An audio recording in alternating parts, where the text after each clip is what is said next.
Okay, so a warm welcome back, everybody. Thank you for being here.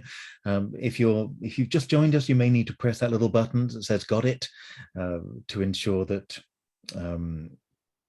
that you're fine with it being recorded. And a warm welcome to Christopher Jones. It's great to finally connect with Christopher after so many years of hearing from his students and different people that he's taught in the world of hand reading for over 30 years.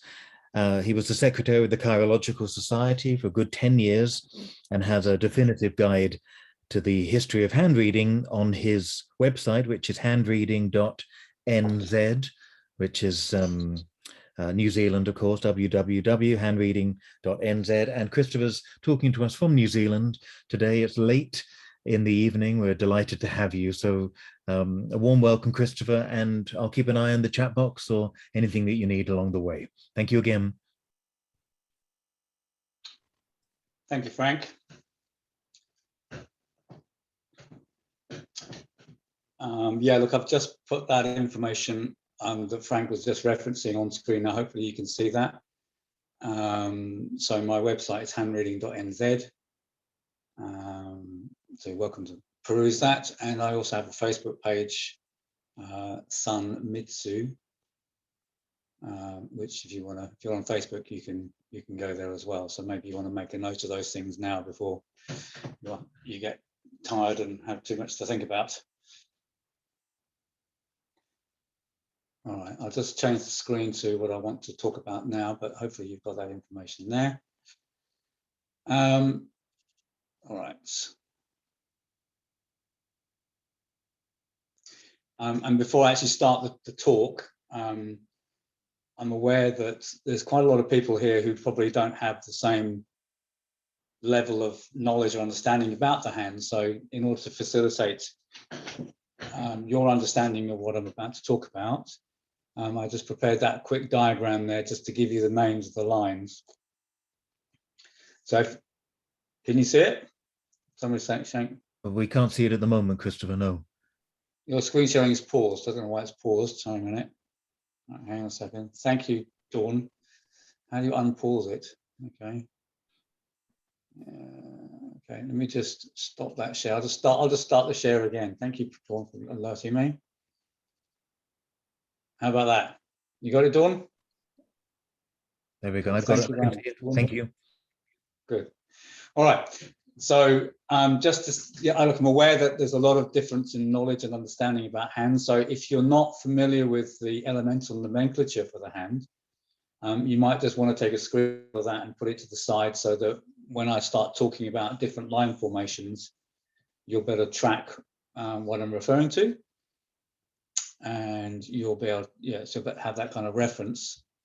So I'll just give you a moment to screenshot that or do something with it so you can see it somewhere.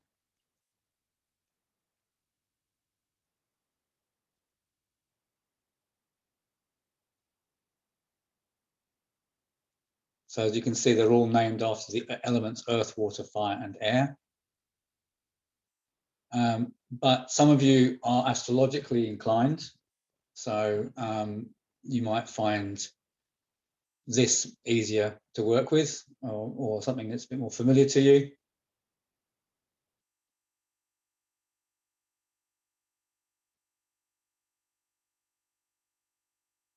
So again, just take a screenshot of that if that's helpful for you.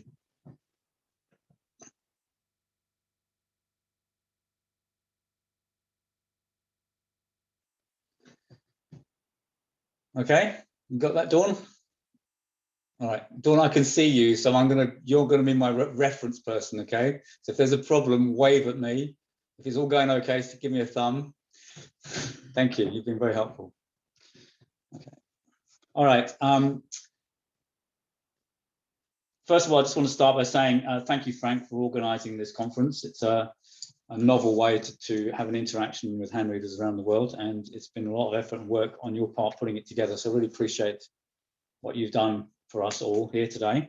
And I'd like to say thank you to the speakers who spoke yesterday, and particularly to Jennifer Hirsch, who gave a good introduction to the elemental approach to hand reading, which of course, is featuring a lot in today's conversations with Johnny, who we've just heard, and Felicity, who we will be hearing after me. So thank you all to all the participants. Is Richard Unger here yet? Has he turned up? It'd be nice to see him if he is. If Richard Unger is here, or if anyone who's following Richard Unger's system is present, if you'd just like to note the following thematic-glyphic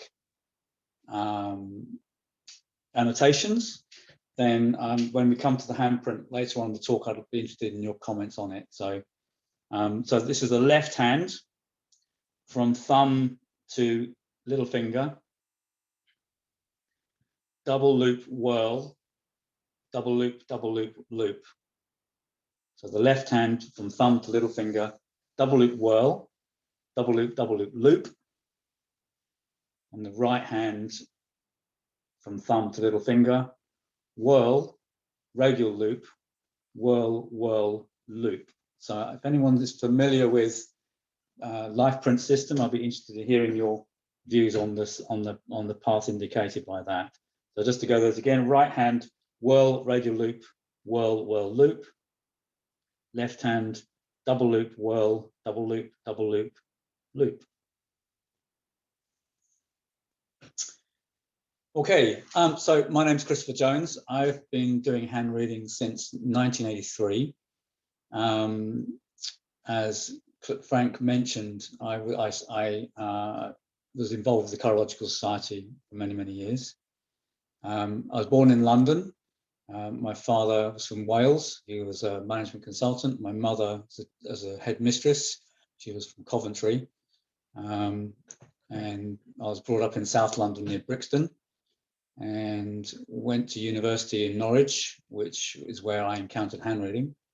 My first tutors were Fran Skipper, and who was the local teacher at that time, and a man called Dylan Warren Davis, who is a herbalist and an astrologer, because at that time was the secretary of the Chirological Society, and very inspirational he was too. And my first books on hand reading were Benham's Laws of Scientific Hand Reading, which I now think is an absolutely terrible book, and Cairo's Confessions of a Modern Seer, which I thought was terrible at the time, but probably now would find it very enjoyable because I realised he's just a storyteller. But these are the things that we start with many, many years ago. So I've been looking at hands since 1983. So I've been in a position to, having taken handprints at that time, to go back and revisit the people whose handprints I took in the early 1980s, and have been able to take their handprints again, and that's the basis of the study which I'm going to present to you today.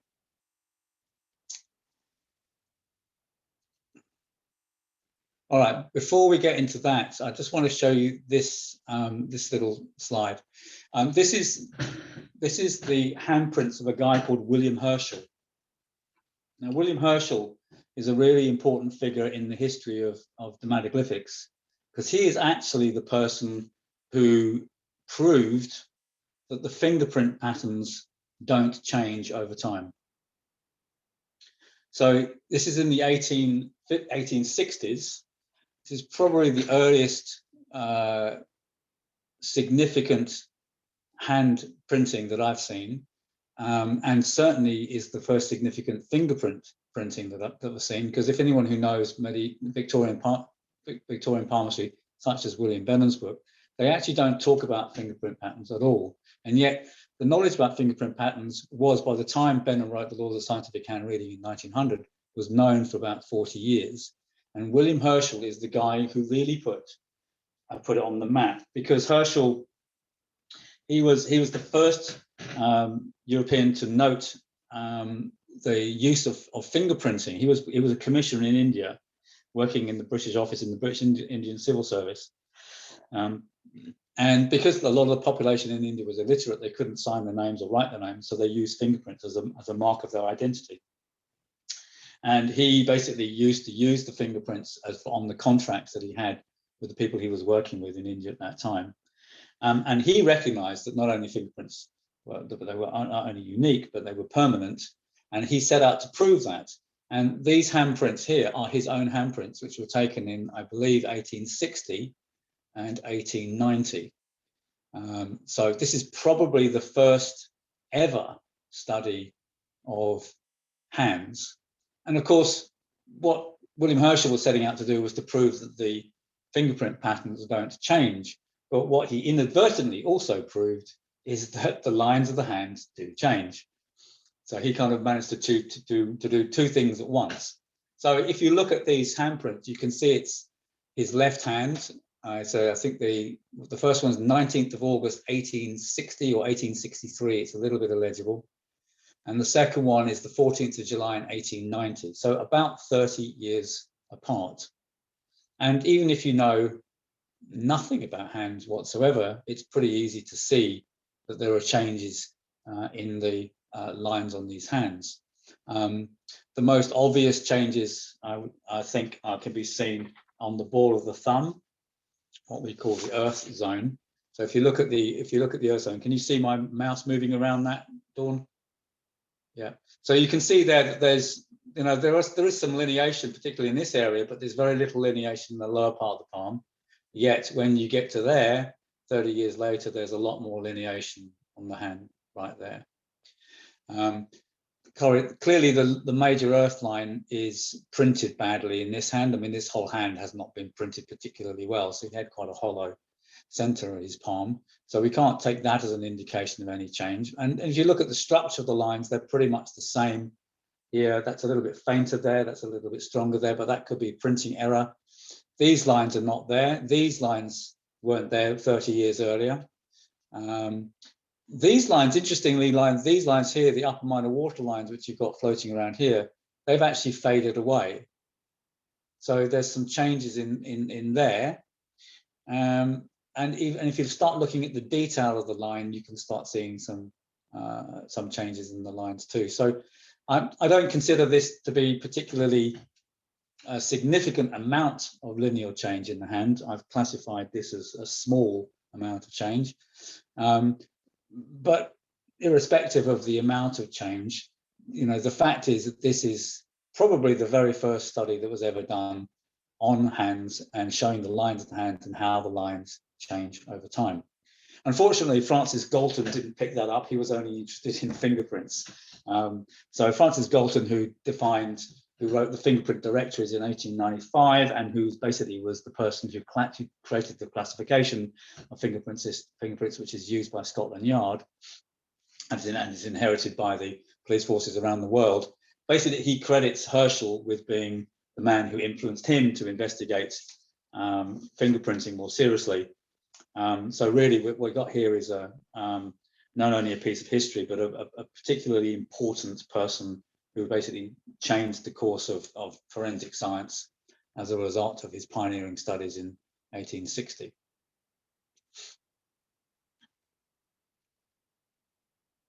All right. What do you think of that, Dawn? That's pretty interesting, eh? Cool. All right. Okay. So let's move on. All right. So so the next question, one question that kind of, we want to look at with that, what we saw with William Herschel was just his left hand. But clearly the lines of the hands can change in both hands. And I just want to show you that by reference to this set of handprints here. This is a very old friend of mine, who in fact I've known her since 1971. But I only took her handprints in 1983. The green handprints were taken in 1983. The handprints in the red ink were taken in 2018. So these handprints were taken 35 years apart. So just have a look at them and just, note what changes you can see. Just going to give you a minute to do that, because I think it's more important that you see it rather than me tell you. Do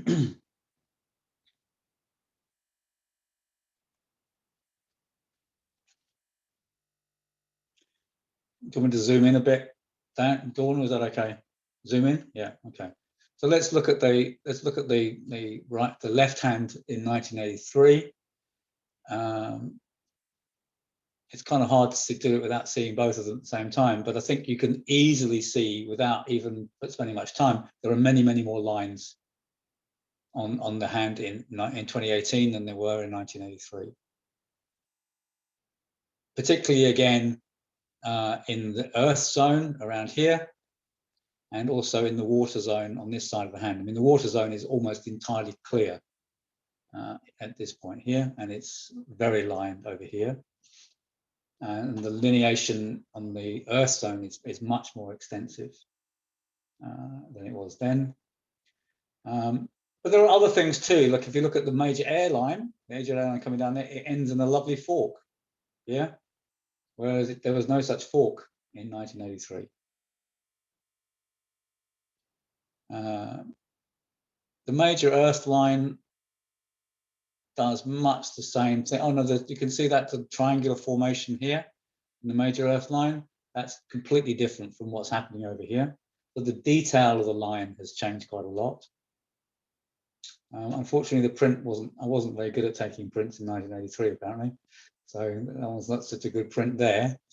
But one would suspect that there's a lot of islands in that formation.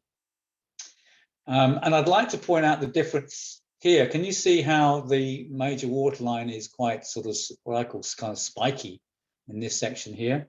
And it's not quite the same on that side. It's sort of different there. And I think one of the most striking differences in this hand is the presence of the minor phi line, which is the line that runs up to the ring finger. So you can see that line there, which is it's in little bits there, but it's basically not there in 1983, and it's developed by 2018. So she's got these allergy lines that have appeared in this part of the hand. The Samaritan lines or healing stigmata have developed tremendously. And I just want to draw attention to the, can you just see the lineation on the top phalanges of the fingers? So in 1983, you can see these top phalanges are really clear. In fact, all the fingers are pretty clear of lines, but the top phalanges are absolutely no lineation at all on top phalanges. I pretty much ignore lineation on the water phalanges or the fire phalanges. Don't worry about that too much. What seems to be more significant is whether there's lineation on the top phalange. And as you can see, in 1983, there is no lineation on these phalanges. But by 2018, there's lots of little vertical lines on these hands. Just while we're talking about medical stigmata, the healing stigmata, in 1983, she was a student. So in 1983, she was 21. She was at university studying medicine. So, and she's been a gynecologist, a sex doctor as well, actually, but for 30 years, and she has a private practice in Harley Street in London. So that's her provenance. But anyway, you normally see those delineation on the hands of nurses, but she's a very caring doctor, clearly, as you have to be when you're dealing with people with strange objects inserted in different parts of their anatomy. This is her active hand. Again, the green one is 83. The red one is 2018. So again, just have a quick look at those to see if you can see the differences between them.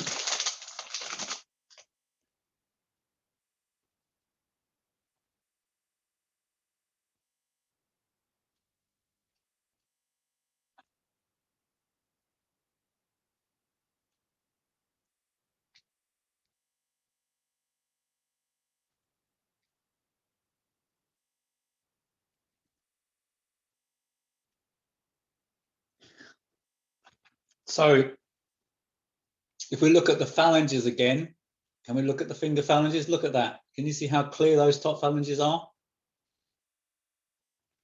All blemish-free, no problems whatsoever. And let's go to the right hand, to the 2018 hand, and you can see this vertical lineation here, and here, and here, and even on the water finger there. Can you see that? Yeah, that's really, I'm going to come back to that later. So the way I teach this stuff is I make a point and I need you to remember it.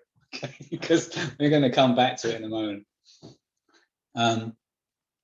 And again, we've got the lineation in the hand that's changing in a very similar sort of way. There's more lineation in the water quadrant. There's more stress lines in the earth zone. There's actually a lovely teacher's square on there, which isn't present in there. So certainly part of a lot of her work is educational in terms of what she's imparting to clients that she sees. She has developed a minor earth line is interesting as well. She's developed a second minor earth line. So you can see there's the minor earth line coming up here, the two parts coming up that way. But there's also a second one coming up out here, which isn't clearly marked on that hand.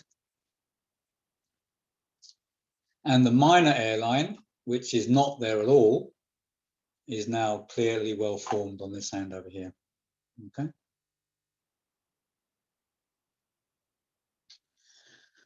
All right. So that hopefully is enough examples for those of you who are not familiar with looking at hands to kind of get an idea that the lines of the hands change over time. I mean, it's a very simple and obvious thing. When you start looking at hands, you start noticing that the lines of the hands change. But what intrigues me about this is, and I don't think I've seen any extensive study in any of the books that I've read ever in the whole entire history of handreading, which does a great study of this. Sometimes you get a book which has got one handprint example of handprints of hands that have changed, and of course that's enough to prove that the lines of the hands change. But the questions that really get asked by that is, it's like, which lines change? Do they all change? Which lines change the most? And perhaps most importantly, how do the lines change? And so those are really, really important questions. And it also raises the question about what the lines are. What are they? I mean, obviously the traditional palmistic view is that the lines are an expression of your fate or your destiny. And this is something that's etched in your hand and is unchangeable and unalterable. But if we accept that there's no such thing as a fixed fate, which completely determines the course of our lives, and we also accept that we have some ability to change our lives, then the question is, how much change are we actually able to create? Because there's no point in saying, oh yeah, your hands can change and you can become anything you want, if people can't actually become anything they want. So you get stage one is like, okay, it's not a fixed fate. We can't do prediction from the lines of the hand. I hope that's obvious, that you can't do prediction from the lines of the hand, because I mean, if the lines change, you know, you wouldn't know. You know, you look at the hand of this woman in 1983, she doesn't have medical stigmata, she doesn't have a teacher square, you know, and yet teaching and being in medicine are two incredibly important parts of her entire life. But in 1983, you wouldn't, just looking at a hand, you wouldn't say you're going to be a great educator in the field of medicine. And yet that's what her whole life work has been, because those lines weren't there. So you can't predict how the lines are going to change. You certainly can't predict from what you see in the hand, because the lines may change and become something completely different. So once you've accepted that, you understand that there's no such thing as a fixed fate. But then there's that question of like, well, how much jurisdiction, how much control do we actually have to change our lives? How much control over our consciousness do we really have? Because it's equally important not to say your fate is fixed. It's equally important not to say to people, well, yeah, of course you can become an astronaut, or you know, of course you can marry Prince Charles, or whatever aspirations someone may or not have. You know, that's clearly ridiculous as well. So we have to sort of tread a middle way between these two things. All right, so the study I've done here, it's a small one. I've collected 20 sets of handprints from 20 individuals taken at different periods of time And the minimum time criteria I chose was 10 years. Because, you know, I thought, well, you know, people don't change overnight, you know, it takes a little while to change a few things. Let's give them a chance, you know. So there need to be handprints that are taken at least 10 years apart to allow for a sufficient time period to elapse so that changes in the hands might manifest. Now, this doesn't mean that I think changes take 10 years to happen. I've seen changes happen much, much more quickly than that. But in terms of the little lines of the hand, but I think it's a meaningful change in terms of people really changing their life and how that pans out needs to be taken over a longer period of time. So in the handprints I've collected here, the minimum time difference between the print taking is 12 years. And the maximum time difference between the print taking is 41 years.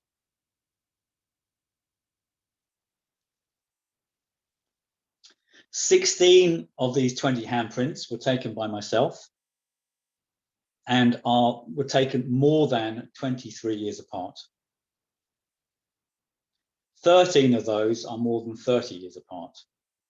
So it's not a particularly big sample, but it's a wide range of time differences, which hopefully will illuminate the questions that we have posed. What do we got next? All right, so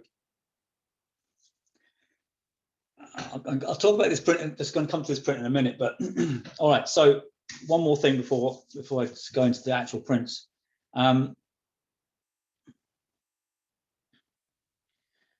Look, I'm not a scientist, I'm a philosopher, so I'm not going to start getting into scientific statistics and stuff like that, but just to give you an idea.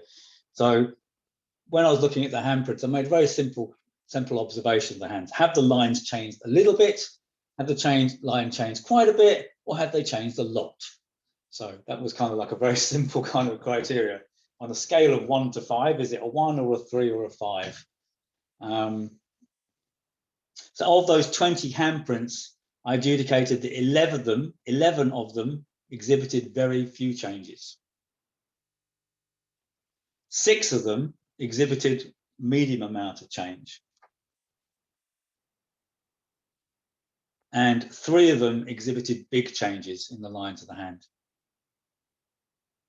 So already from that evaluation, what we can see is most people the lines in the hands of most people don't change very much. About 50% of the hands I looked at in this sample, the lines didn't change that much. And I'm going to show you some examples so you'll see what I mean by didn't change that much.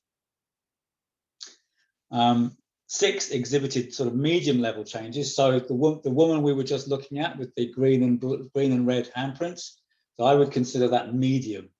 There's quite a lot of different changes in different parts of the hand. But if you look at the major lines, nothing's changed in the major lines at all. You know, so there's no big changes. We look at the major lines as indicators of the really fundamental big things. All these little lines, you can consider them small changes, but she's got the appearance of other line features, the appearance of the fork, the appearance of the minor phi line that are kind of, so she's got a medium amount of changes going on. But you know, there's not a kind of radical revolution of her consciousness in that sense.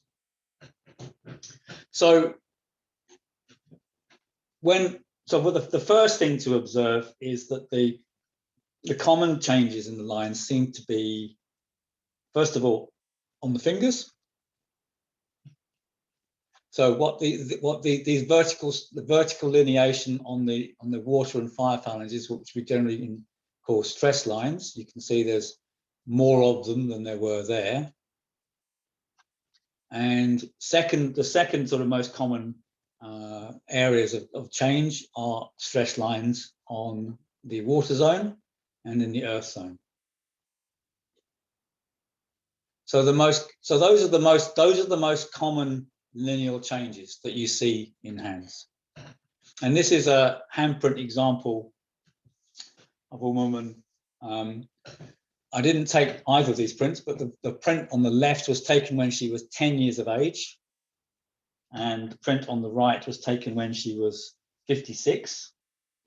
So this is actually 46 years. I misrepresented that early on. It's actually 46 years, not 41 years. That's even more impressive. And I think if you look at this, the main lines of the hand here, you'll see that the main line's pretty much the same. You can see that the major waterline follows the same course. The major airline has this fragmented part in it, and there's this sort of strange sort of island formation, which you can see more clearly in the older handprint. The major earth line is much better quality, particularly in that section there. And the minor earth line has appeared in a way, has disappeared. It was there when she was 10 and it's gone away from there. And the upper minor water lines, which are here, have faded away from up there. So we get all the signs of the stress, the increased stress or neurological activity, and the stress manifestations in the subsidiary lines, but also some changes in the minor lines and some qualitative changes in the major line. And on the qualitative side of it, just look at the major water line. Can you see how it is sort of thicker and more islanded in that section than it is later? Going towards the end, and you can see that there's more striation in the line at that point than there is there. It's got the line as it's got older has become more coherent.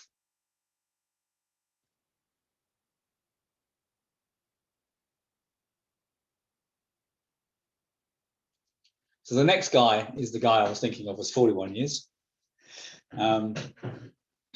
So this is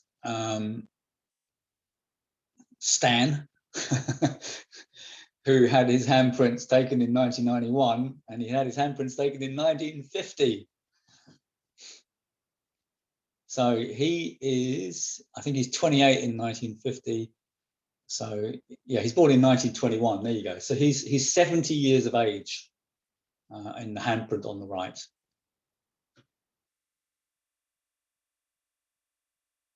And I think I don't think I need to explain or say what lines have changed in the hand. So have a little look and just notice which ones have changed. Look at the fingers, at the finger phalanges. Are there more lines or less lines? Oh yeah, there's more lines. Look at the water zone. Are there more lines or less lines? Oh yeah, there's more lines. Look at the earth zone. Are there more lines or less lines? Oh yeah, there's more lines. Look at and then look at the structure of the lines. Are the lines change in any way? You can see that the minor airline has completely appeared. You can see the upper minor waterline has faded away. You can also see that, look at that there, how that's changed. Can you see that? All right. So that, I think, I mean, the handprint we got there, I think, is a really good example of the aging process. So there are some, what you're seeing here is a fading away of some of these lines, like the upper minor waterline is there, but it's fainter. The major earth line is fainter. The vitality indicated by that part of either major fire or major earth, depending on how you look at it, is weaker. There's a sort of a weakening of vitality in the hand. Even the airline is sort of thinner, and there's more dispersion of energy. So when you're looking at the amount of lines like that, that's kind of like consciousness kind of being dispersed and flooding away and not being so focused. It's like your life force is ebbing away. And I mean, there's so many things, particularly if you look at the thumb, the condition of the thumb. I mean, compare the two thumbs in terms of the amount of lines on those thumbs. You know, that's incredibly lined, whereas that's very clear. Now, this is the hand on the left is a 28-year-old. He's a fit, young, strong man. You can just see that from the sort of structural integrity of the lines and the thickness of the lines. And by contrast, this is a weaker, more frail, older man.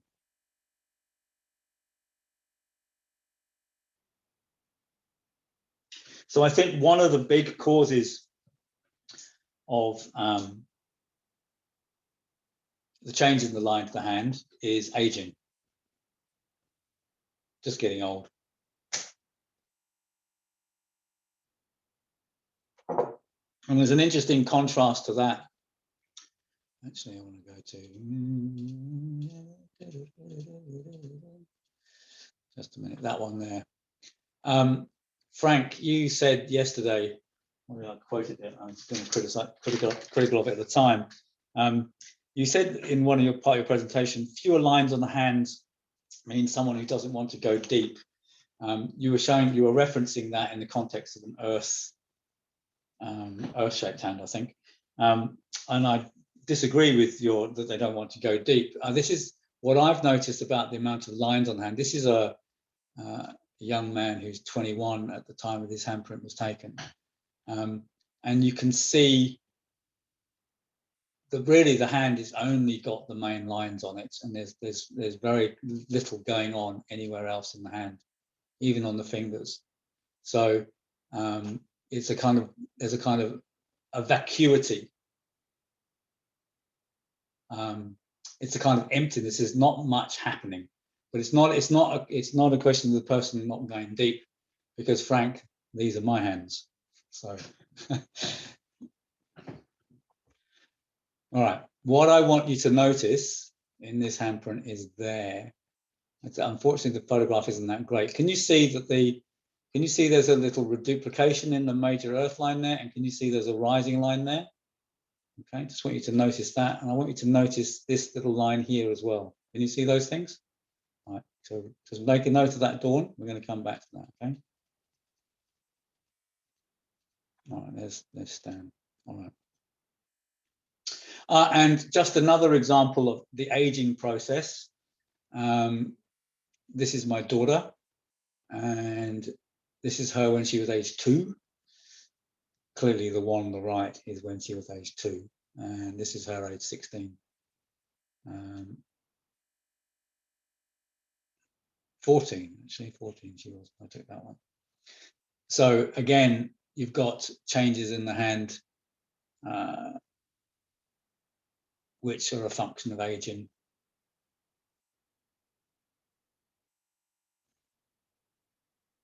In fact, you've got more sort of, what's interesting actually, you've got more stress lines in the and subsidiary delineation in the water zone when she's 2, and it's sort of not now, or not 3 or 4 years ago.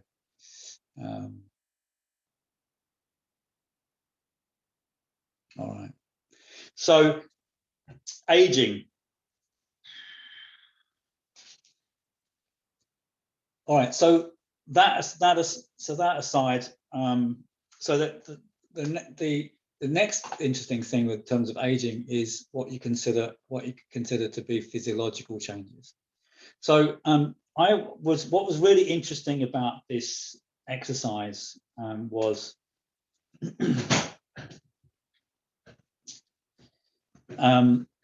as is often the case as hand readers, we often take the handprints, more handprints of women than we take of men.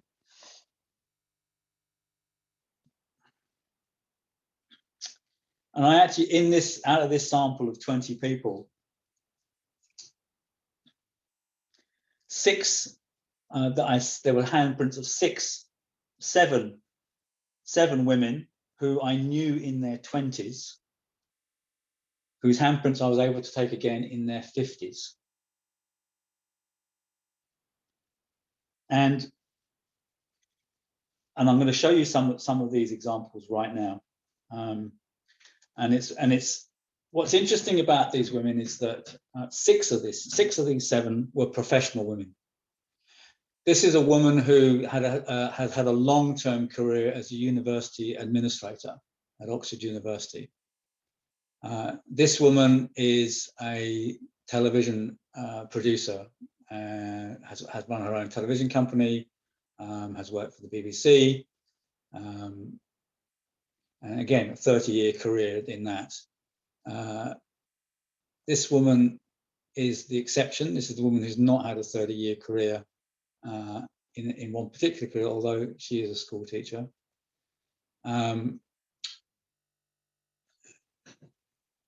This woman is a computer analyst and was employed in IT work for 30 years. And this woman runs her own school. She's an educator and has been doing that same work for 30 years. And then we've also got, we got that one there. Oh yeah, and this is she works for BBC Radio. She works for the BBC. She has her own radio show. She's been working for the BBC for 30 years. And all of these women have had very, very stable lives in the time that I've known them, with the one exception who doesn't have that career. But they've all lived in the same town. 1, 2, 3, 4 of them have had long-term relationships and are still either married, have grown-up children in their early 20s. Often 3 of them are still married to their husbands, still live in the same house that they were married to. So these are women who were at university with me, either in Norwich or Oxford, and whose handprints I collected at that time. And they went on to have very successful careers, had a very standard life, and had a family, still married to the same partner, living in the same house, and basically kind of creating a lifestyle for themselves, which they've lived pretty much the entire time between the 2 handprints. Now, I'm not saying that the hands haven't changed at all, but all of them, the changes in their hands have been relatively small.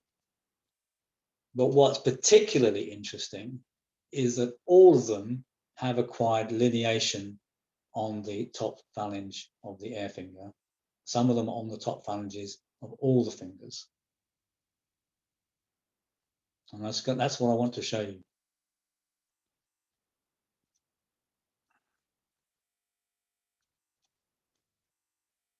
So you can see this woman is a highly stressed woman, only with a lot of fine lines on the fingers and a few up there. But I compare that to how the degeneration has gone over there, particularly on the air finger. The air finger is particularly important for what I'm talking about here. You can see it on these 2 fingers, but the air finger in particular. Can you see that, Dawn? Is that quite clear? Yeah. Same again. I think I might have these. Yeah, that's right. So that's the earlier print over there. There's the left hand. She's left-handed. That's why. So this handprints were taken in 1983, and this one was taken in 2019. So again, you can see no lineation on the top phalange of the air fingers, lineation on those 3, but particularly on the air finger. Can you see that? Dawn? Yeah, thank you. That one we looked at just now. Same thing again. So this woman was 22 when this handprint was taken, and 57 when this handprint was taken. Clear, tiny little mark there, some, more, lots, many. You know, again, lineation on the all the other things are common as well. Look, you can see the stress lines down here, you can see the stress lines over there, the lineation, but look at the major lines. They haven't really changed at all. The major lines are all slightly different quality, maybe different thickness, but much of the rest of the hand has changed. What is really significant is that is again there. Another woman here, this again, this was taken in 1988. This one was taken in 2018, so that's 30 years apart. Lovely clear top phalanges, lineation on the air phalange of the air finger. And this woman, the blue handprint this is the wrong way around. The blue one is actually the earlier one, so that's taken in 1984. And again, there is quite a bit of lineation already there, but look how much more there is 35 years later. So what's interesting about these women is that the changes that they've got on their hands are actually not much to do with the sort of changes in their personality, which are kind of what you'd expect. They're doing the same job, they're in the same relationship, they've had children, they're living in the same house, in the same town. Their lives have been pretty constant, except the difference is when they were younger, when I took the first prints, they were in their 20s, and now they're in their 50s. In other words, they're all menopausal. either in menopause or going through menopause right now. And to indicate the connection between the air phalanges, and particularly the air phalange of the air finger and the endocrine system, has been long speculated. And for me, this is a kind of confirmation of that the biological changes of menopause are reflected in the lineation manifested on the top phalanges of the fingers in general, but in particular on the air phalange of the air finger, because as you saw from those 6 handprints, they all had lineation on 7, if you count the doctor at the beginning. 7 out of 7 had these activation lines on the air phalanges of the air fingers.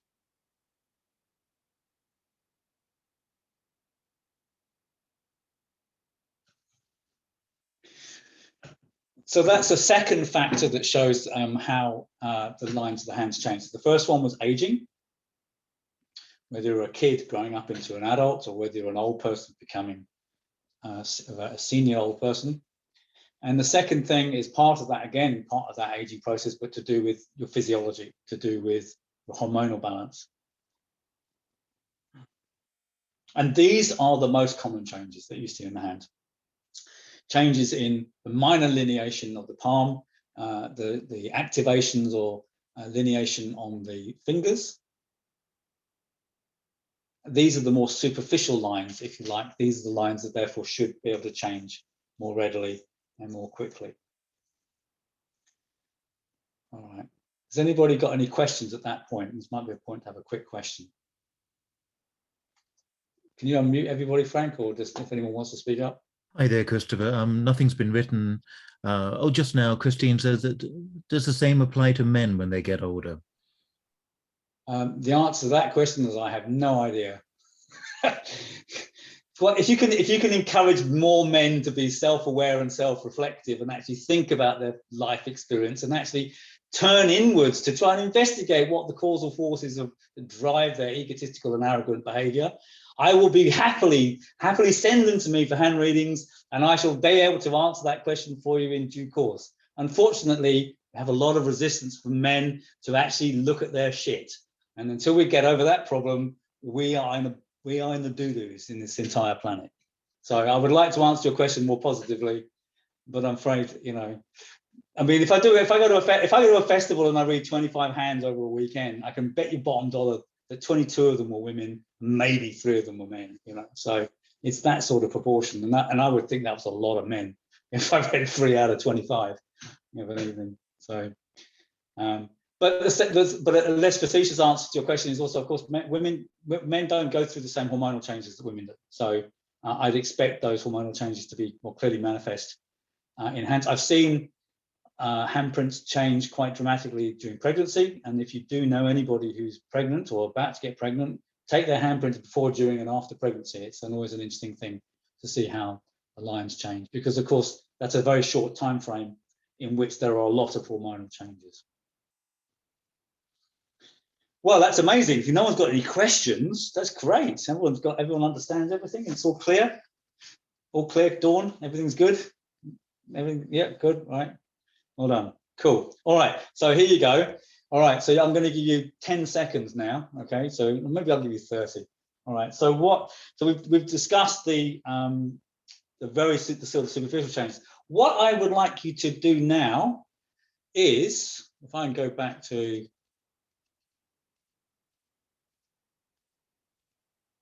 that diagram. All right. Okay. Those are the 7 main lines of the hand. All right. Which line of the hand do you think changes the most? Write it down and put it in such a way that when I come up with the answer, you can show it up to your screen and say, yeah, I got it right. And then I'll give you a bonus hand reading. Of course, Johnny Fincham and Felicity Booth, you're excluded from this competition.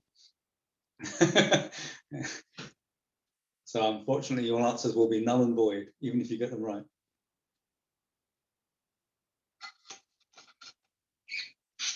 Is it the major earth line? Major airline. The major airline, as we've just heard, is probably the most important line in the hand. Felicity Booth doesn't agree. Felicity Booth thinks that the major water line is the most important line in the hand. So maybe it's major water. Or is it the upper minor water, the minor earth, the minor fire, or the minor air? Write it down. I'd just be interested, just an interesting thing. Which line, which of the main lines do you think is the one that's most susceptible to change? So it's like an interesting exercise, really, for yourselves.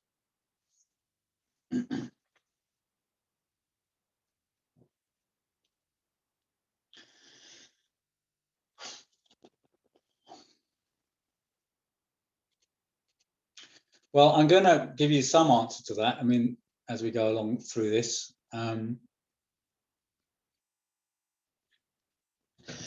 So here's what. So there are lines that change quite commonly of the main lines, and in this sample of 20 handprints, the major airline, I found that the major airline had changed significantly in 7 of the handprints. So you can see here, obviously the airline is thinner in Stan's handprints than it was in 1920, 1950, but also, can you see how it's developed a fork at the end? So it's got longer and it's got a fork on it.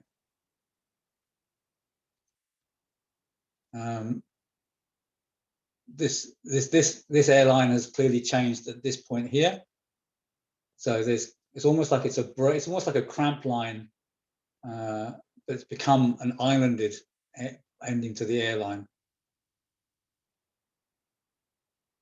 So that's obviously changed. And this airline has got a very clear and distinct island in the middle of it here, which has, fortunately for her, faded away.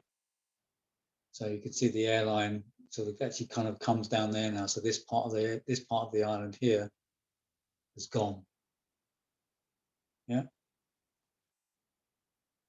So the airline changes quite a lot. Look at this one, maybe. Yeah, maybe look at the ending of that. That's kind of much more of a fork there. That's more like a secondary little line attaching to it than second there. So that's changed as well. So the airline changes quite a lot. Let's go back to that one there. That's always the passive hand. Yeah, and we saw this in the gynecologist's handprint. So it's a straight line there, and it's a forked ending there.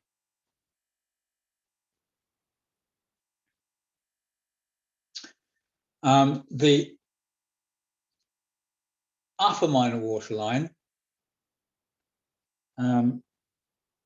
that also has it's exhibited a lot of changes as well. So 5 out of 20 of the handprints, there were significant changes in the upper minor waterline.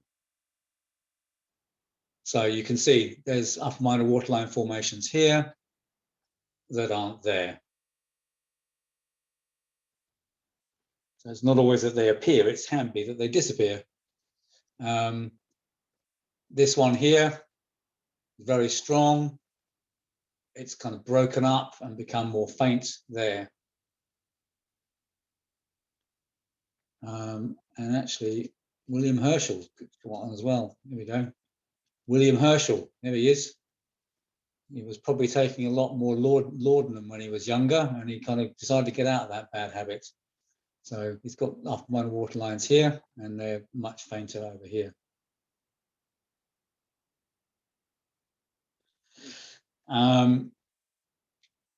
So yeah, upper minor waterlines change. So if you put upper minor waterlines, you've done quite well. Well done. The next line that changes quite a lot is, we've already saw that over here too, actually. Yep, the minor airline.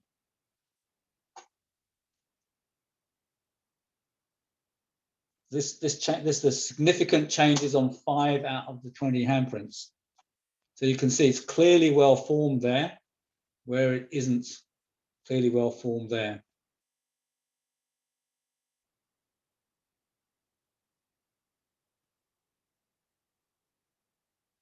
Now, you might like to think that the minor airline is the line that changes the most. Has anybody thought the minor airline is the one that changed the most? Well, it kind of has a kind of variability to it because of its air, but of course, a lot of people don't even have a minor airline. So you've got, statistically, it's going to be much less common because not everybody has a minor airline in the first place. For example, Stan didn't have one in 1950. He got one later. So, you know, they can appear.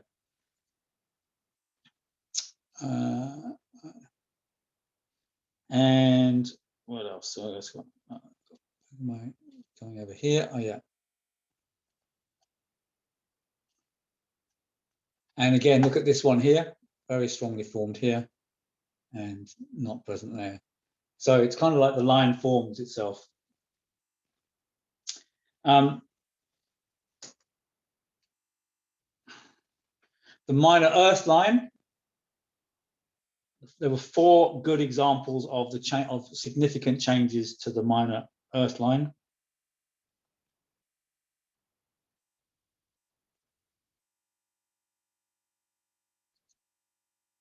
And there were 4 examples of significant changes to the minor phi line. So you can see here, there's a very, very weak little minor phi line there. You can see a much stronger version of the line. Still quite water quality, but it's present from there down to there. Whereas on this hand, it's just got this little section of it just there. Yeah, you see that? Go on. Yeah. And similarly here, there's a bit of minor phi line there, but it's there all the way there. And arguably that's part of the minor phi line too, jumping like that. And you can see it's little bits, it's just more fully formed. So this line has gone from being partial to almost fully present on the length of the hand there. So the minor phi line can appear too. All right, so did anybody, who came up with, what answer did people come up with? Maybe we can just have a quick view of everybody. Could you do that for me, Cliff, Frank, and just have a look at what people, or can we unmute anybody? Everybody?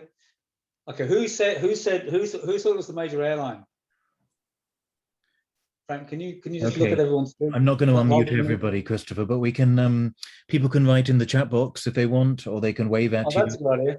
That's a good idea. Yeah. Suzanne said yes for the airline. Gina, yes. Diana said the airline. Right. Okay, you're wrong. You can do a poll. Thanks, Kim. I don't know how we do that on Zoom. Really? Oh, I don't know how you do that. That's getting well technical. Yeah, no, the airline isn't the line that changed the most. All right, who said upper minor water? Who said major earth line? Did anybody say major earth line? Nope. Okay. Who said major water line? Kim, Deborah.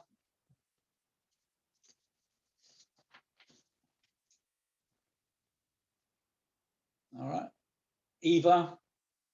All right. Who said upper minor water line or girdle of Venus? Sophie, no, not earth or fire. So Jenny, you said, Jenny, does that say upper minor water line? Okay, thank you. Right, you're right. Write which line rather than just I did, because it's going to be confusing. So no, Jenny, it's not the upper minor water line. Sorry. Minor earth line. Well, Dawn says the main water line. Yeah, Jenny says the upper minor water line. Karina, I did is not helpful. If you can say which line, please, Ema and Karina. Otherwise, I don't know which line you're talking about. Fire line, you mean the minor earth line? Yeah, thank you. Yeah, no, it's not the minor earth line. Minor airline? Oh, minor fire line. Thank you, Sophie. Yeah, no, it wasn't the minor fire line. That would be delightful. Maxime, no, it's not the minor airline.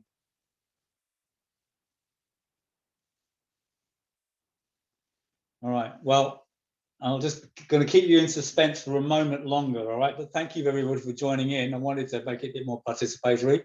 So thank you for thinking about it. No, definitely not the major Earth. All out of guesses. Yeah, Sophie, there are seven main lines it could be. So it's one of them, and I'll tell you in a minute, okay? Just going to keep you in suspense for a moment longer. All right, and the reason that I'm saying this is because when I presented this to Johnny and Felicity 2 years ago, when we had a meeting in England, Johnny nearly fell off his chair. He was so surprised. So anyway, all right. So if he was surprised, I'm sure you guys will be too. So here's a couple of other surprises that came up, which were quite interesting. All right. Let me just find it. There were a couple of things that were quite surprising that I didn't think would change that much, but actually was significantly changed in people's hands. And let me just see if I can find the handprints. The first one was influence lines. So this is actually the handprint of my sister. And she's been happily married since 1995, 96. Got a lovely family, 3 grown-up sons. But look, you can see there's 2 influence lines here when these handprints were taken before she was married. And here she is, after 35 years of marriage, with one really, really long influence line. And she is so close to her husband. You know, and about 5 years ago, I went to talk to him when my marriage was kind of on the rocks, and I was kind of puzzled as to how people from my family could possibly have a positive marital relationship given the disastrous marriage that our parents had. And I was looking at it and thinking, this is amazing. It's got nothing to do with experience whatsoever. It's quite possible to have a loving relationship even if you're brought up in a dysfunctional family. And she and her husband get on really, really, really well. And you can see he's the bedrock of her life and she's the bedrock of his, and you can see that in the kind of the strength of that influence line that's shown up there. And interestingly, she had 2 when she was younger, and she's just got the 1 now. She's a one-woman man, and she's been married for 30, whatever that is. I don't even know how many years that is. That's 25 years, isn't it? Is that 25 years? Yeah, 25 years. So that was kind of an interesting surprise. So hers was consolidate. Let me just find these other examples. Is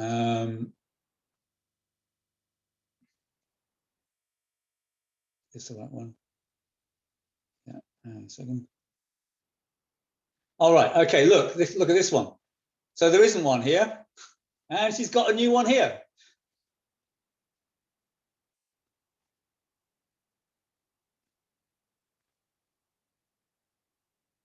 This is a woman who's incredibly independent. I think that's when she was younger. She obviously had no intention of getting married at that point. And then she did get married. She was married to a guy for about 17 years. And I mean, that corresponds with that. But clearly when she was a young woman, when I knew her at university, she had no desire for that kind of partnership in close proximity to somebody. So you can see that line there is still there. But that line wasn't there when she was younger and has formed.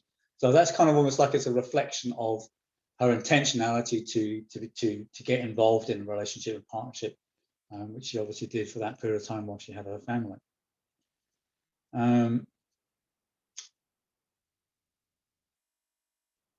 I think this is marvelous too.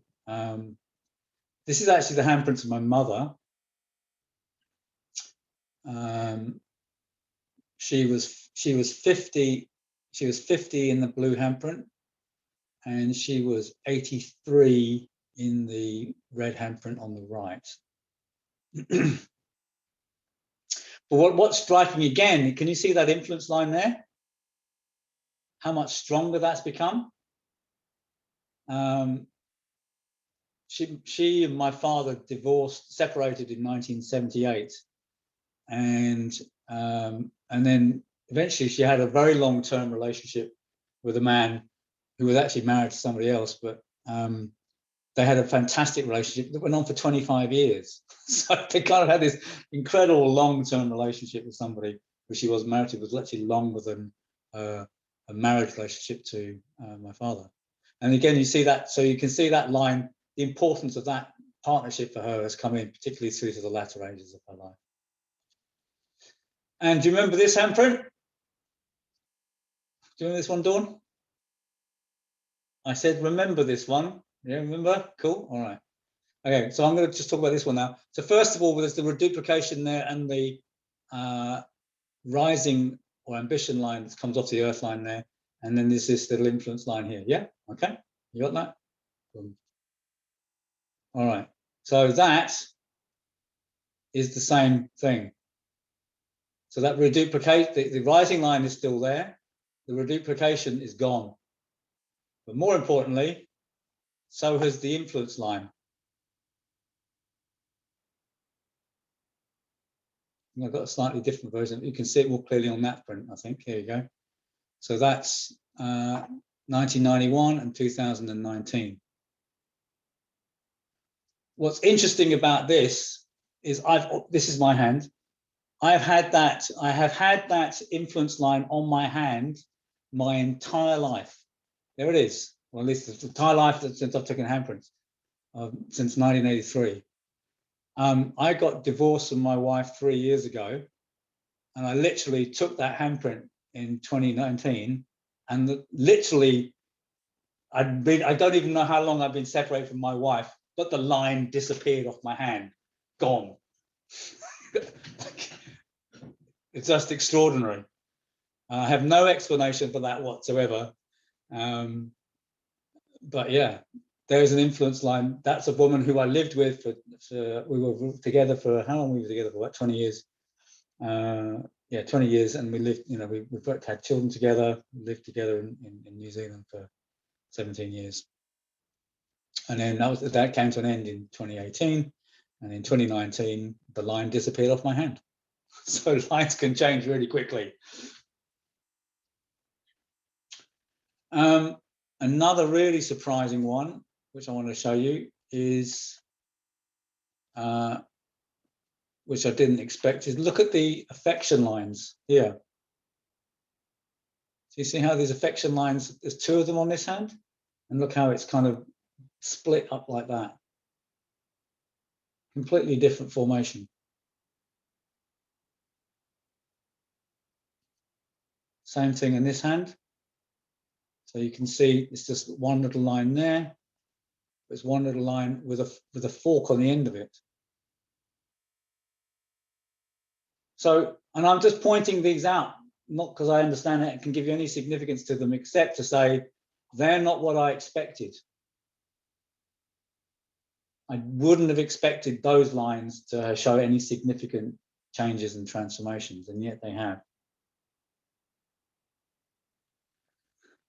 But the most changed line of all is the major waterline. And this actually is a really, really good example of it.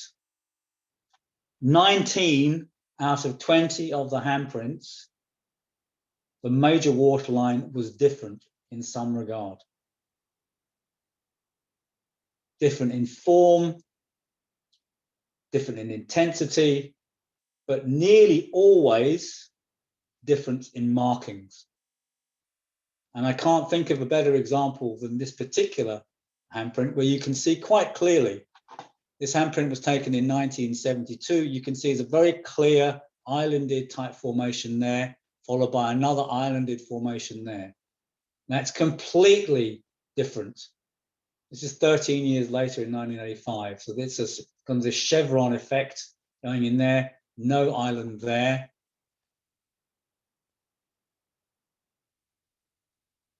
Oh, and then there's a huge island under the fire finger, which is different. I mean, that secondary bit there is probably that bit there, but that bit there is gone. And kind of you can argue about what's doing what where in these lines. Oh, look at the ending. It's got like a little sort of thing on the end there, which isn't there. It's just different. There you go. That bit there, that one there has appeared. See, that curves down like that, curves down like that, but that bit wasn't there, and that bit's appeared over there. So that, I think, is really, really interesting. And it's like, it doesn't really matter which water line you look at. Big island there, not so much there. I'm going to come back to this handprint in a minute.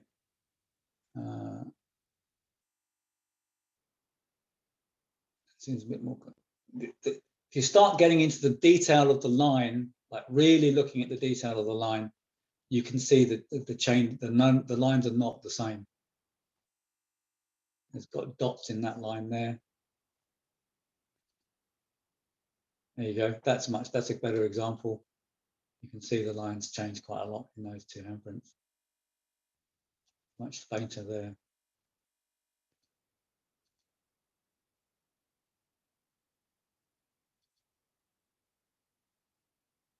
Just look at the water lines, just even as a quick glance. You can look at that. Look at that. There's an island there that isn't there.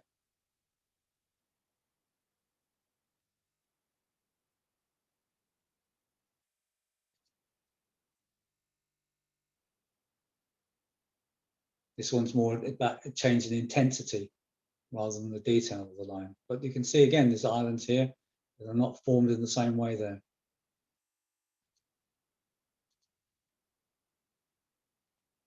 There you go, another good example of those two lines being quite a big island there, not an island there. Yeah, big island over there, not an island over there. So just about every handprint taken over this period of time had evident or significant changes to the detail and the structure of the major waterline. And it seems to be that most of these changes are taking place within that first third of the line, underneath the little finger and the ring finger. Obviously, the waterline goes from the little finger side towards the index finger. Benham got that completely wrong for reasons which I can explain another time. But that's the beginning section of the line, is the section of the line that is most changing. All right, so how hard is it to change the lines of the hand? Well, it appears it's actually really quite difficult. Most people's hands, 50% of them, shall we say, change very little. And as we've seen, most of those line changes to do with physiological changes, such as changing your hormones or through aging or growing old. Many years ago, I did a study on the hands of people learning particular meditation practice over a course of a year, and I took their handprints before the course started and again at the end of the course. And in that particular meditation practice that they were doing, the end result was that they all got longer airlines. So the major airline can be deliberately changed through certain kinds of meditational practices, and there seems to be sufficient indication that that's an effect of meditation. Well, I say certain kinds of meditations in any case.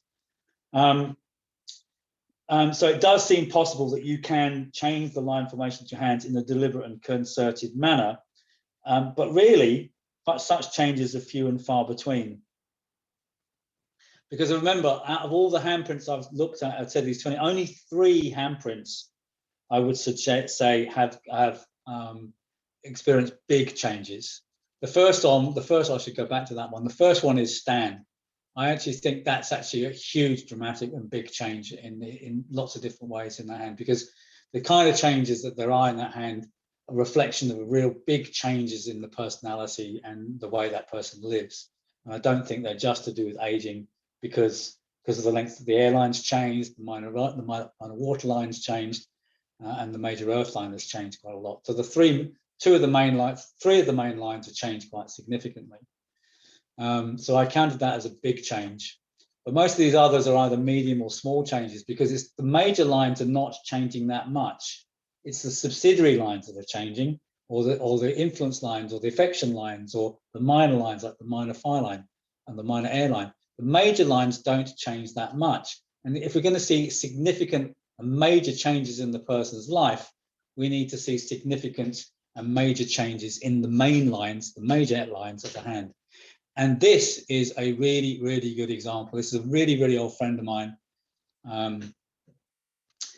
I took his handprints in 1984 and again in 2019. So this is 35 years apart. When I took his handprints in 1984, so he was 22 at the time, he'd recently tried to commit suicide. He's got a really complicated hand, as I'm sure you can see straight away. And let's look at the hand in 1984. Let's focus on that first of all. You can see he's got a lot of stress lines on the fingertips. He's got double loops on the finger there. He's got a double loop in the water quadrant as well. So there's a lot of emotional turbulence that he's kind of inhabiting in this incarnation. But in particular, there are three formations in the lines of the hand which are really significant from the point of view of his mental illness. Okay, does anyone know what they are? There's three of them. You should spot them straight away. Anyone good at this should spot them. Felicity, you can answer this one because I don't think you've seen these hands. Or maybe you have. This is a chat.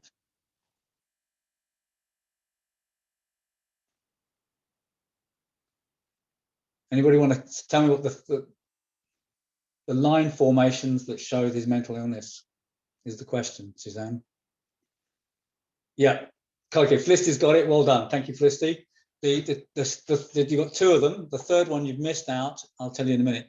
The first one is the upper minor water lines. There's an awful lot of upper minor water lines going on here, which is kind of gives a tendency to paranoia and delusional fantasies and sort of hyperactive imagination.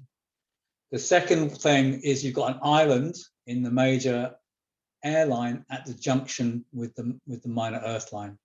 And as you just pointed out, first of all, there's a minor in the earth line at the junction with the major airline, but I want to focus on the one in the airline. That island there is a very strong indicator of a schizoid condition because it splits the internal part from the external part of the airline. And so you kind of get an internal orientation separated out from the way that the person's interacting with the world. And then the third thing is you've got that deep, dark, introspective, long, drooping major airline, which is, as Johnny points out, tends to make people really kind of introspective and delving deep into their own subconscious. So he was in a pretty bad way at that time, but he is a musician. In fact, he's a guitarist. In fact, he's an amazing guitarist. And if you have a look at this, this is probably one of the most beautiful rising water loops I've ever seen on any handprint ever. And he's a jazz musician, and he's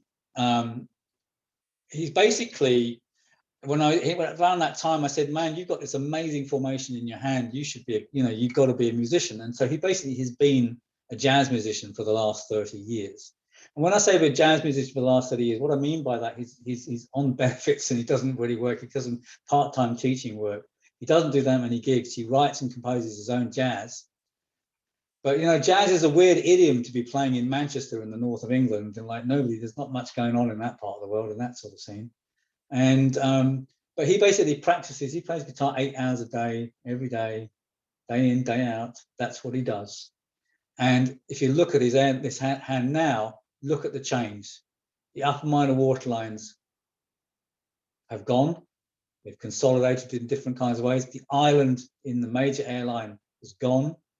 And that airline dropping straight down into the water quadrant, that sort of deep introspection shown by that line has gone.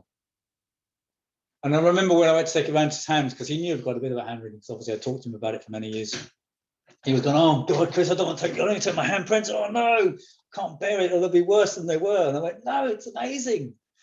Your hands have changed dramatically. And you can say these hands, look, if you look at the overall lineation on the hand, you can see there's loads of lines everywhere. But what's significant is the quality of the changes in the main lines. That's what's changed his personality. That's what's changed. And he thought his hand would be a lot worse. So he was very relieved when I pointed out that all the very specific indications of mental illness which were present when he was 22, shortly after his suicide attempt, have all gone. he was very happy to hear that. So that's how much change you can make in your hand with 8 hours of music therapy a day. So he's not really a jazz musician at all. He's basically been self-healing with music therapy and playing the guitar and learning to hear the stuff that his consciousness is able to pick up through this loop and translate that into really quite nice jazz, actually. I mean, I don't even like jazz, and I think it's great. All right. By contrast, here is an example of a man who has been an intensive yoga practitioner, martial arts practitioner. He's a trained osteopath, shiatsu practitioner. He's been living a healthy lifestyle since I knew him, met him in 1985. He's incredibly, he's done a lot of meditation, he's done a lot of retreats in various traditions, whether it's Theravada Buddhism or Zen or Tibetan Buddhism. He's quite an ascetic, basically, very driven, very incredibly physically strong. He was an incredibly good martial artist, very tall, thin guy, very powerful, incredibly hard yoga lessons and sessions that he taught. And his major lines have hardly changed at all. So here's someone who's made 30 years of effort to try and transform his consciousness. And yet the lines have changed relatively little. I mean, he's got the minor airline has got stronger, which is kind of what you'd expect in someone who's doing those kind of internal arts. But equally, I don't like the look of this island in his minor airline either. So, but look, there's major waterline. You can see the little differences you'd expect. Little turbulent differences like we'd expect in all of the water lines. That's a little bit different there, but there's nothing major difference. That's not major difference. That airline, well, it's got longer. It's kind of got, that's grown that bit there. You can see there, that's going to grow into what happens over here. This little bit comes down there. Minor earth lines kind of a bit stronger there. But there's not the kind of radical transformation that you might expect from 30 years of spiritual endeavor.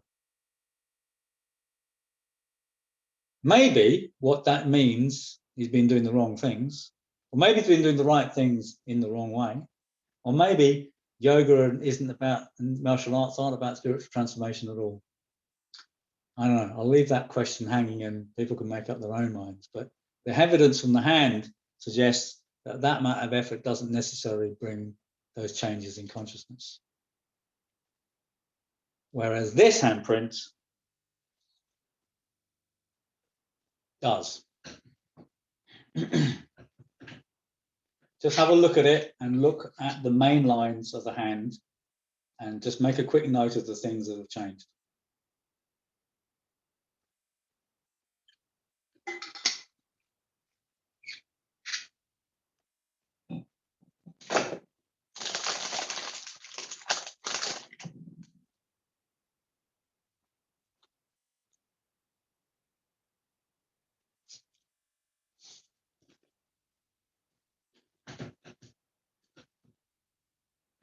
So these handprints were taken 13 years apart in 1972 and 1985.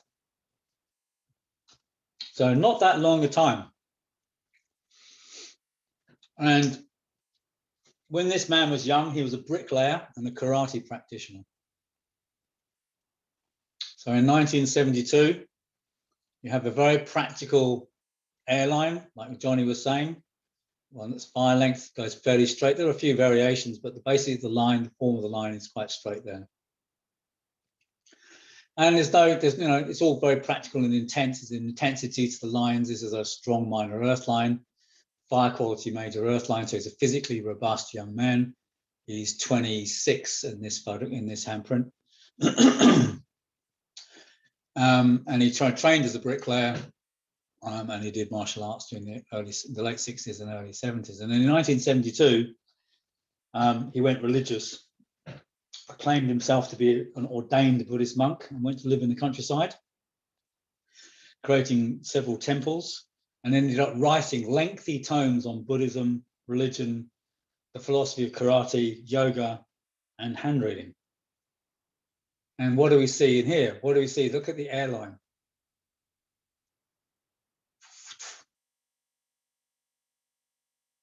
That airline has grown, on the actual handprint, that airline has actually grown about 2 inches. When I did that study on the hands of meditation practitioners over that course of that year, the average change of the 20 participants was 5 millimeters.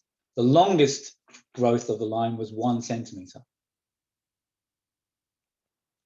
This has grown practically nearly 5 centimeters, this airline, in that time, in 13 years between 1972 and 1985. But not only is the airline grown, look, the minor airline, upper minor waterline has completely appeared.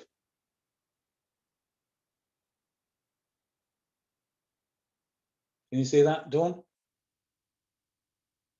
So that's not there. It's completely there from one side to side. And the minor earth line, which was strong, has stopped here. It's like he stopped working and he removed himself from the world and went into the countryside.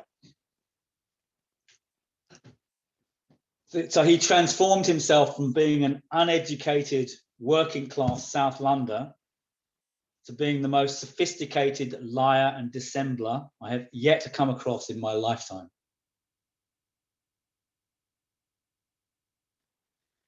Because it was completely a fantasy, the entire thing. This is somebody who's fabricated an entire fantasy world, as shown by the creation of that upper minor waterline. He created a fantasy spiritual sect. He deceived many people as to his status and his provenance, claiming that he was a doctor of divinity, had a PhD from Peking University, and that he was the reincarnation of a long line of warrior monks from the school of esoteric Zen Buddhism, of which he was the sole heir. He did write 25 books. He did write all sorts of extraordinary things. He did spend a long time diving down into that sort of hidden realms. Like Johnny said, he liked to have a dark room with no lights, and he was a conspiracy theorist of the highest order. But basically, he was a mythomaniac with no conscience, a lonely, self-absorbed narcissist who sexually assaulted and raped dozens of his female students.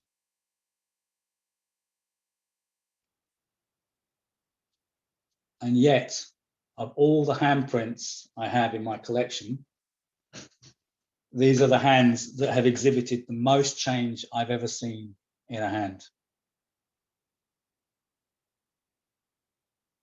in 13 years.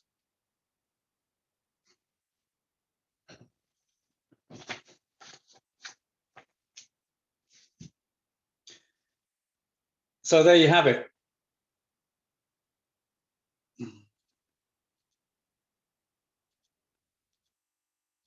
Just going to put a slightly more healthy handprint on the picture in the end.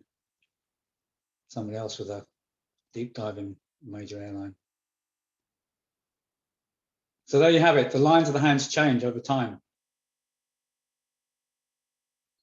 The willpower to change your hand is obviously quite tremendous. And if you apply yourself, you will be able to change your hands to some extent. But for most of us, I think it's true to say that the lines of the hand will not change that much because we just can't be bothered, to make those kind of changes. To turn yourself from being a bricklayer into a scholastic monk, even if you're making it up, is a pretty amazing thing to have achieved.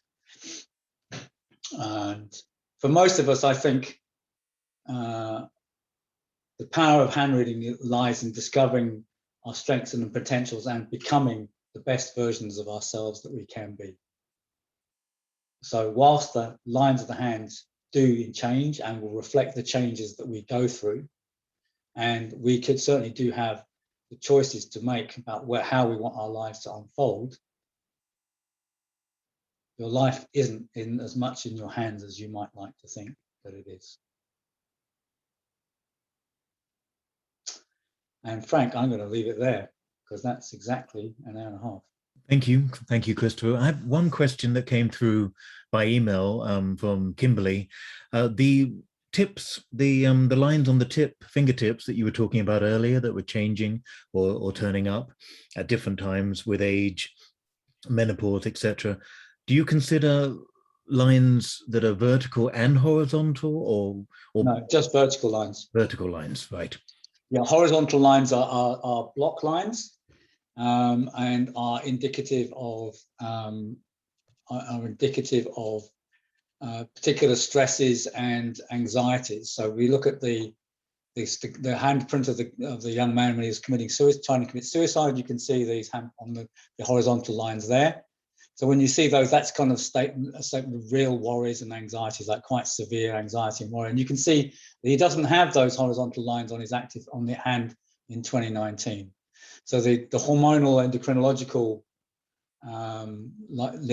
indicators are vertical lines only. Right. Thank you very much. Thanks for that. And thanks, Christopher. Let's have a break now. In about 14 minutes, we'll have the third talk of the day. That's Felicity Booth looking at the major waterline, the heart line. So we'll see you all in about just under 15 minutes for a start. Thanks again, Christopher. Thanks, Frank. That was fun.